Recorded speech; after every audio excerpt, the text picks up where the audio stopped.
Сәлем достар, сіздермен бірге ерке. Бүгін мен сіздерге арыстан мен тышқан ертегісін айтып беремін. Ертеде орман патшасы арыстан қалың тоғайдың ішінде ұйықтап жатады. Бір тышқан ойнақтап, түннен жорғалап жүргенін сезіп қалады.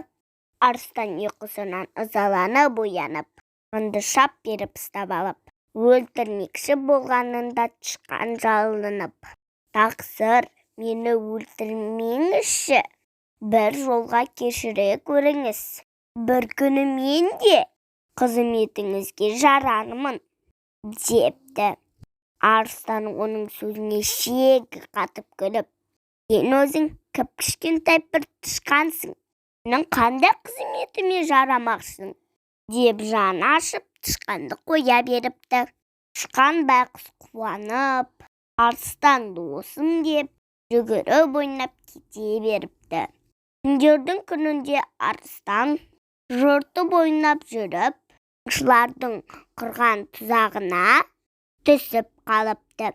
Шарқырып тыпырлап, бақырып жатса да, тұзақтан құтыла алмайды. Сол жерден өтіп бара жатқан тышқан арыстанның бұл халін көріп, қасына келіп қарап тұрса, онда арыстан тышқанға қарап: «Ей тышқан, маған көмектесе көр».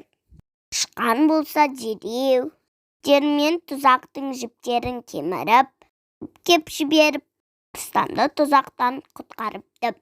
Тышқан арыстанға: «Мені кішкентайсың деп мән бермеуші едің.